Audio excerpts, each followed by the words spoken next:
Next speaker, we have Dr. Axel. Axel is the immediate past president of the Hong Kong College of Emergency Medicine. He's been involved with establishing the advanced life support in Hong Kong, as well as advocating for our common public access defibrillation, public awareness, and education on CPR and A&E. And he has current role also at the Fire Service Department as the medical director for the ambulance service. Internationally, he has also been supporting the development of emergency medicine all around Asia, including Myanmar and other countries. So without further ado, Dr. Axel. Okay. Thank you, Kelvin, for your kind introductions, and also thank you for the invitation from the CUHK A&E Medicine Academic Unit. Today, actually, I'm not going to give you detailed scientific presentations. In fact, I'm going to give you a very brief account on the history of the development of emergency medicine in Hong Kong, and also those related to our Asian partners. And also, finally, I will give you a brief account on the current and the future perspective of the Asian Society for Emergency Medicine. So I have no COI to declare in these presentations. With respect to the history of the development of EM in Hong Kong, actually we can date back to the era around the World War II. In fact, at that time, well, there was no any so-called emergency medicines in Hong Kong. It was not until the World War II we have the first batch of the casualty departments developed in Hong Kong, first of all in Queen Mary Hospitals in 1946, and subsequently the current hospital in 1952. It worked until the establishment of the casualty department in Queen Elizabeth Hospital in 1963, and then it closed. And subsequently, the two NGO hospital, the Tacoma Hospital and Pennsylvania Hospital Casualty Department in 1965 and 1969, respectively. At that time, there was no supervision, there was no well-defined structures in the casualty department. Most of the time, only those junior doctors or even house officers were assigned to work there. And also the male nurse, or we call dresser, play a very important role at the casualty department to help to take care of the patients and also to conduct some of the procedures, including sutures and plaster. These were some of the pictures taken in the Queen Mary Hospitals in about 1950s. You can see that it was not as busy as the current A&E right now, probably because the culture for attending emergency care was different at these ages. Whenever people encounter emergency, they may seek help from friends, from neighborhoods, or even from Chinese medical practitioners instead of going to casualty department. So the culture was different. And even I heard that at that time, nobody will die in the casualty department because either they can be discharged directly from the casualty department, or even for those cardiac arrest patients, they will send the patients with CPR to the ward. So nobody will be certified in the casualty department at that time. But now everything is different. The first breakthrough for emergency medicine in Hong Kong can be dated back to 1980s because the government assigned the first batch of consultants to work in the casualty department in Queen Mary Hospital, Queen Elizabeth Hospital, Tan Siew Keen, and also Princess Margaret Hospital in 1981. And the departments were renamed as the A&E department in 1983. And since then, we also started to have some training for our junior doctors. And also for those experienced doctors, they will opt to go to Edinburgh to attend the fellowship examination in the Royal College of Surgeons in Edinburgh. And after establishment of hospital authority in early 90s, there's come another breakthrough because we have at least 2 consultants working in all the A&E department except St. John hospitals. It can help to improve the emergency care to patients and also to facilitate the training for our junior doctors. And also we have more A&E developed in the new hospital, including the Permanent Youth in Wan Chai, Alice Ho, Leveson Eastern Hospital, Leveson Hospital in Tai Po, North District Hospital in Shanshui, Chuan Hospital, New Lantern Hospital, and Tin Shui Wai hospitals. And also the hospital undergo major renovations to be modernized, and also the A&E service in Tansukin Hospital was relocated to Rottenty Hospitals. In the past 20 odd years, we have quite a lot of developmental milestone in emergency care for patients. We developed our triage systems in 1992. Since then, we are not going to treat the patients in the first come, first serve manner. And also we established the first designated training center for our A&E doctors and nurses, the A&E training center in Tansukin hospitals. And also we work with the Hong Kong Fire Services Department to facilitate the development of paramedic in Hong Kong by secondment of medical directors. These are consultants in the A&E department to the Fire Services Department. And also we cooperate with the government fire services to recruit, to train the air medical officers so that they can provide service for KCVET and also search and rescue missions. There was another major breakthrough in the management of major trauma, is the establishment of the designated trauma center. We have 5 altogether right now, and the development of the primary trauma diversion since 2003. And the Hong Kong Poison Information Center was established in 2005, which provides a comprehensive poison consultation service in Hong Kong. And also 3 years ago, we established the first hospital-based hyperbaric oxygen therapy center in Penma Youth, the Leicester Eastern Hospitals. With the breakthrough, we find that we definitely need some need. We find needs for educational and professional activities for our junior and also our more experienced doctor. So our senior at that time, they thought that we need a society to organize all these activities. So in 1985, they established the Hong Kong Society for Emergency Medicine and Surgery. At that time, the founding president was Dr. Lim Man Po. Their role is to organize all those EM-related educational and professional activities. And also they started to publish the Hong Kong Journal of Emergency Medicine in 1994. And currently the society is the official members of the Asian Society for Emergency Medicine.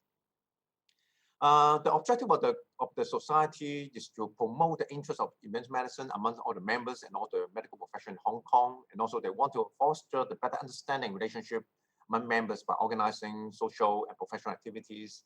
They also will look after the interests of members by providing forum to discuss on all the related hot issues, and also by keeping the relevant bodies advised on their views. And another important role is to liaise with other overseas organizations to pursue the advancement of knowledge in the field of emergency medicine. Well, the Hong Kong Academy of Medicine was established in 1993. Since then, there were some voices that we need to establish our own college on emergency medicine. With the help from our seniors and also with the support from the president of the Hong Kong Academy of Medicine at that time, who was the late Professor David Top, we finally established our college in 1996. And also we were admitted to be one of the specialty colleges, the 15th one, under the Hong Kong Academy of Medicine in 1997. The role of the college is to overlook all the professional training activities and examinations for the EM training. Just like today, we have the intermediate examinations in Penma Youth Hospital for our trainees. And also we organize CME activities for our fellows. And currently, we are the college is the official members of the IFEM, the International Federation of Emergency Medicine. And the college founding president was Dr. Chung Jin-Hong. One of the major achievements of the college was the establishment of the subspecialty on clinical toxicology. This subspecialty was established in 2016, and it was the first subspecialty developed under our college. At this moment, we have one accredited poison center, that is the Hong Kong PIC, and also 7 accredited A&E department as a training center for clinical toxicology.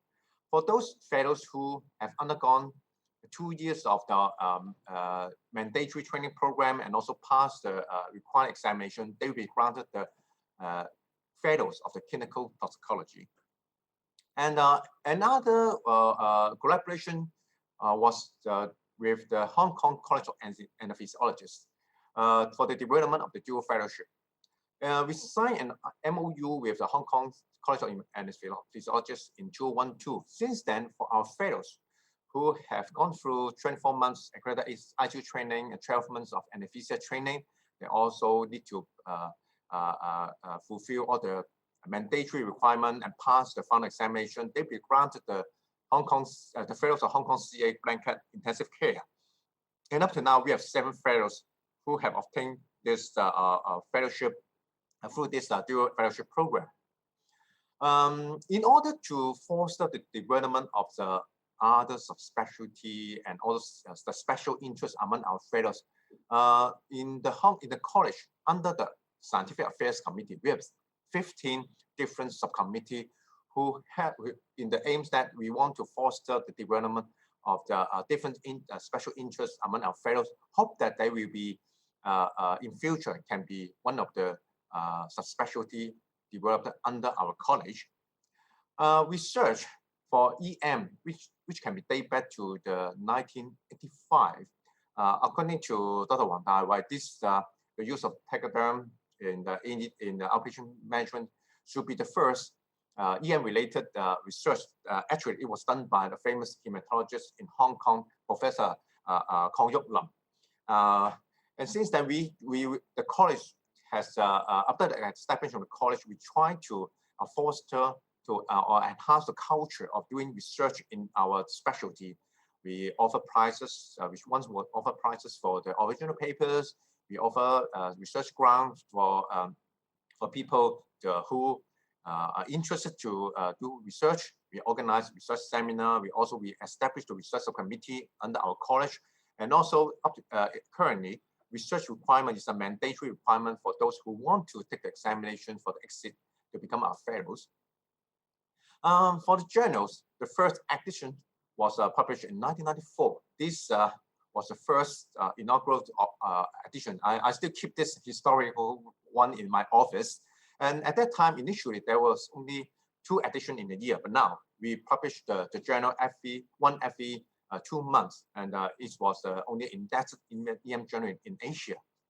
So with all these achievements, can we be satisfied right now? Unfortunately, there is still some other area that we need to improve. For the journals, although it is one of the famous indexed journals for emergency medicine in the world, but in terms of the impact factors, we remain quite, I should not to say it's high through the years. And among all those indexed emergency medicine journal, we still remain ranked quite low in the list. Hopefully, it can improve in futures. And also, according to one of the reviews articles that was published by my friend, Taiwanese friends, Dr. Li Tingxin, he tried to reveal the number of the articles related to emergency medicine that was published in the international EM journals. From 2002 to 2011, there was significant increase in the number of journals published in the international EM journals by mainland and also by Taiwan. But for Hong Kong, we remain low on the list with no significant increase. And also, we have a problem that we have lack of those database to work with to do studies. Although in Hong Kong, we have the Hong Kong Policy Information Center, they have the annual reports, and also the HA CC trauma, they have the trauma registry, mainly on the major trauma. However, in Hong Kong, we don't have a territory-wise regular AUKUS registry. We don't have an AED registry. Probably which will lead to the obstacle to conduct relevant studies. And also, we rarely join the regional or international collaborations on EM-related studies. For example, the Pan-Asian trauma outcome studies and also the Pan-Asian resuscitation outcome studies. Probably because there are some issues related to the data ownership. We don't have any team to do the to do the relevant studies. Because in Hong Kong, most of the data will be owned by either the hospital authority, because most of the all the public emergency departments were operated by the hospital authority. For the pre-hospital data will be basically owned by the fire service department. But for these two organizations, their primary duty was to help to take care of patients instead of doing study. So they have the data, but they don't want to do it, or almost they may not have the incentive to do it. However, for those college or the two university academic unit, they will have the interest to do it, but they don't have the access right to have the data. So probably there may be, we need to have some opportunity to sit down to see how we can go further for the studies in Hong Kong.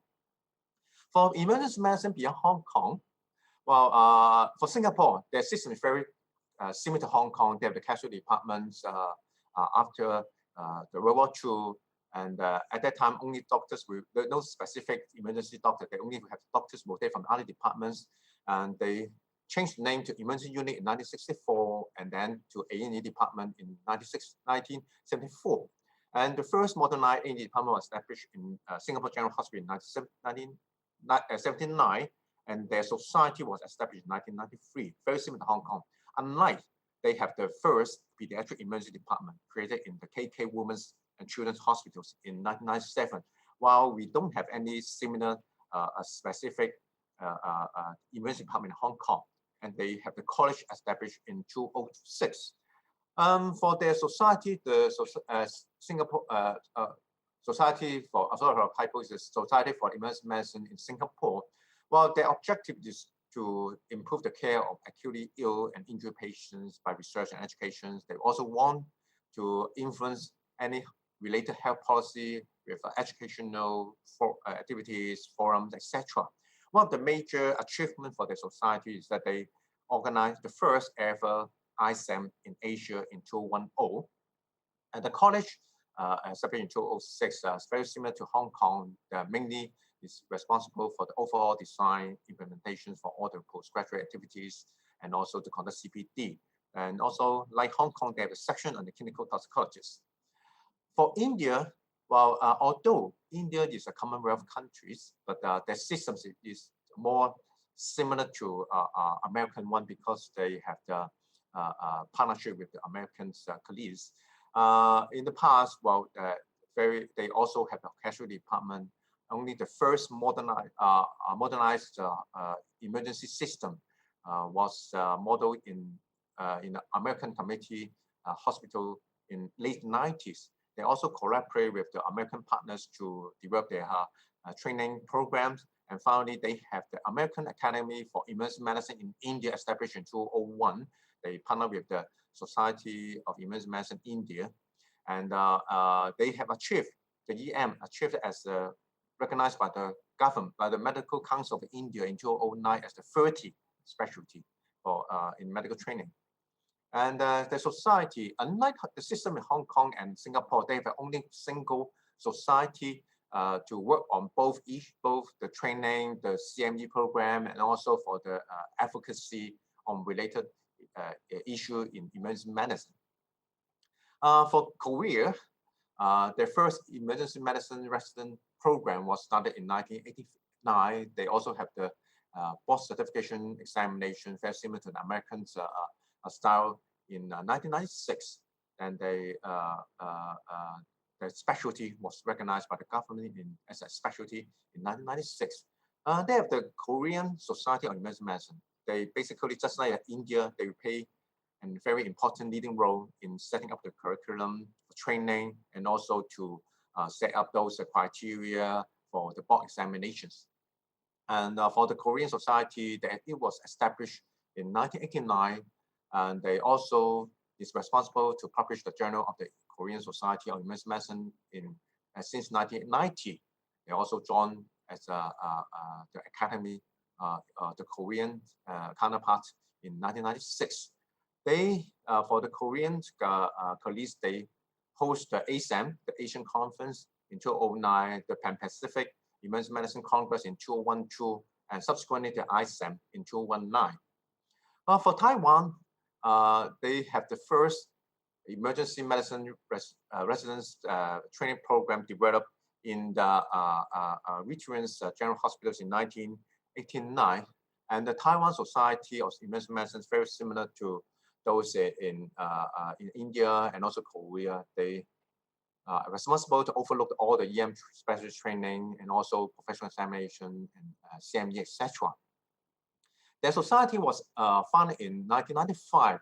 Under the society, they have a lot of different subspecialty, including trauma, disaster medicine, wilderness medicine, ultrasound, pediatrics, etc. They have held the Asian Conference on Emergency Medicine in 2000 and 2015, respectively, and they're going to be the host for the ISEM in 2024. Hopefully, everybody will take the opportunity to join the conference at that time. For Asian Society for Emergency Medicine, it was established in 1998, just because at that time we have the first Asian Conference on Emergency Medicine in Singapore. There are numbers of the expertise and representative from the different countries. We met together and decided that we need a society so that we can help for the development of the EM in Asia. The objective of the ASEM is to promote the science and art in emergency medicine in Asia. They also want to promote study, research, and enhance the discussion among the Asian partners in the emergency medicine.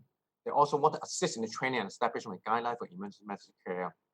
They also want to set up a platform so that we can represent the views of the members of the order society to express our will on the EM related in the Asian or even international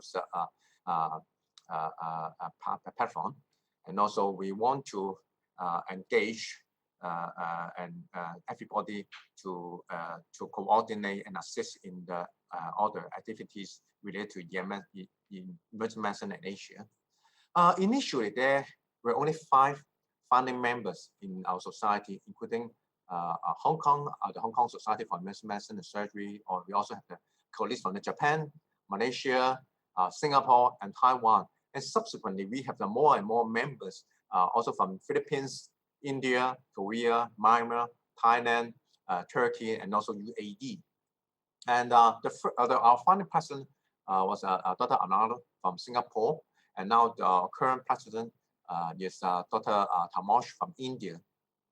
Well, Asian Conference on Emergency Medicine is one of the major events organized by the ASEM. It was a biennial events in different parts of the world. In 2011 in Bangkok, 2013 in Tokyo, 2015 in Taipei, 2017 in Anata, Turkey, and 2 years ago in New Delhi, India. And this year we will have the conference back to Hong Kong again after 2004. In this December, we will have the first virtual Asian Conference on Emergency Medicine in Hong Kong in December. Besides the conference, we also try to address on some related EM-related issue to our colleagues. We released a position statement on the novel coronavirus last year, and also in the past we have also released the position statement to stress on the development of undergraduate training program in EM. And also we have organized educational activities in this area. The webinar is very common. We organized that webinar. This is one of the webinar we organized last year. And also we also support those, as one of the objectives, we support those programs that is to foster or to enhance those training, not only for training, but also for medical students. This was the International Emergency Medicine Education Project, initiated by one of our friends, Dr. Arisivit, who was originated from Turkey. He paid a lot of attention and effort to work on this project. And this project, the aim of the project is to promulgation of the EM education to mainly the medical students. And this project was supported by our society. And also we work with the IFRAM. Through our member society, we work with IFRAM to conduct a lot of the online education activities in terms of the eGen, Journal Cup, and also webinar. Besides IFRAM, we also work with the European colleagues in terms of the European Society of Emergency Medicine. We just have a leadership meeting between both societies in February this year. You can see that all the representatives in this screen cap. Well, after this meeting, we agreed that we need to have more collaborations in terms of the organizing webinar, educational webinar on interest EM topic to share between the two parties. And also we try to facilitate the speaker nomination for both the European and also the Asian scientific conferences. And also we'll help to promote all those conferences. And also for ASAP, we endorsed the Emergency Medicine Day that was promoted by our European counterparts. And we also enhancement the access to the educational materials by each others. And we agree that there will be regular meetings to discuss on any advocacy related to EM. And we may try to advise on the IFM if necessary on some of the regional EM issues. So for this, these are the jobs or these are the current role of the ASAM. So the ASAM, are we just alone in the Asia? The answer is no. In fact, there is another association, which is the Gulf Federation on Emergency Medicine. It was founded in 2017. They have 5 members at this moment from Bahrain, UAE, Kuwait, Oman, and Saudi Arabia. You can see that UAE is the member for both parties. So we may still have some connections through our Emirates colleagues. So the objective actually is very similar to us. They also want to promote EM. They want to develop any advocacy to enhance the EM as a specialty in those countries. But mainly, their interest will be on those areas of the Gulf Cooperation Council states. So what will happen when we meet together with East with the West? I will not see there will be any conflicts or any confrontation between the two parties. In fact, I will consider there will be an opportunity to collaborate each other so that we can work together to promote, to enhance, to foster the development of EM in terms of the specialty development in countries, and also to promote EM as one of the modules in the undergraduate training. So there are still some important challenges that is probably found in Asia. First of all, well, in Asia, there we have a very different countries, different regions. They will have different system of emergency medicine. They are all diversified, and even in some of those, especially those undeveloped countries, emergency medicine was not recognized as a specialty. So there is there's a need for us to promote, to at least to speak to the government that we need to develop EM as a specialty. And also, emergency medicine was not included in the undergraduate medicine training in some of the countries and regions in Asia. That is also there's a consequence of those because EM was not recognized as specialty there. And even for the emergency medicine services system, the pre-hospital medical care system in some part of the Asia, it is still considered to be underdeveloped. In that case, they may not even have an ambulance in the rural area.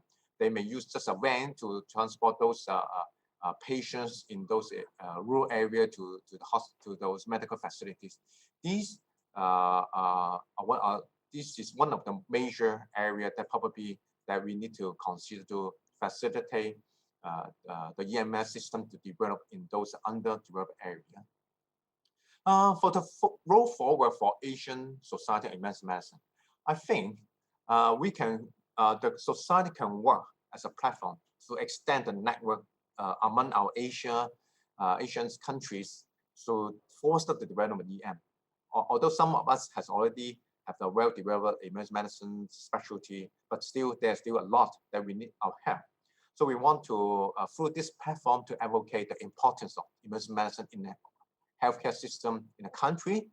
And also we advocate the essentials of the importance of the EM to put in the education modules in the undergraduate medical training. And also we want to facilitate the establishment of EM, emergency medicine, as a specialty in every Asian countries. And also for education-wise, I think the society can develop platform for emergency medicine's physician to share knowledge by means of very commonly used online system to Journal Club and also the Asian journals. And also, well, we can, in some hot issue, we can pay as a convener to put a position statement. So this ends my presentation. But last not the least, we want to invite everybody to join the Asian Conference on Emergency Medicine in Hong Kong in December. Thank you very much. Thank you very much, Axel, for the very comprehensive review, the history of Hong Kong and also different countries in Asia. And thank you also for reminding us for the Hong Kong Journal, we have much to do, and also promoting our event of ASAM, virtual ASAM, end of this year in December. So do join us in the Asian conference at the end of the year. Axel provided a very good overview, and I think he highlighted as the president-elect of the Asian Society, I guess the work in training, undergraduate training, and also in research, the groups like PAROS, which maybe YY will mention in his next talk, and PATOS in South Korea. I think it's a very excellent collaboration that's produced many top research papers to contribute to the world. Maybe in view of time, I guess maybe I can ask one question for Axel. You mentioned about the European Society, which I think in Europe, emergency medicine is quite unique because different countries will have very different systems. How emergency medicine looks like, whether they work more closely with anesthesiologists or with trauma surgeons. I think the same issues is in Asia. So Hong Kong and Singapore is much more closely to the UK or the Commonwealth system, where emergency medicine are developed with a broad skill base. How do you see the Asian society, the way forward for the different countries? Because I think Japan, for example, and China, in the mainland, I think different regions will have very different emergency medicine concept. Just want to see your quick views on that. As I mentioned, the system for emergency medicines are very diversified in Asia. So basically, we first of all, we will try to get some common points among us so that we can discuss on those related EM issues among our society, our Asian colleagues first. For the collaboration with the European society, so because this is still in the very early phase, we are still exploring how we can do to collaborate with them so that we can facilitate both of them in terms of the development and also for the knowledge sharing at this moment. For the system-wise, probably that will be a little bit difficult because different countries we have different system, and we are not going to influence too much, especially in most of the time most of these countries they have a well-developed EM system already. But on the other hand, maybe we can share our knowledge on different countries, different EM systems, so that we may take their points that they can benefit to our own system. Thank you very much, Axel, for your time and for your insightful comments. Looking forward to your leadership in the Asian Society and also on the Hong Kong front as well. Thank you, Axel. Thank you.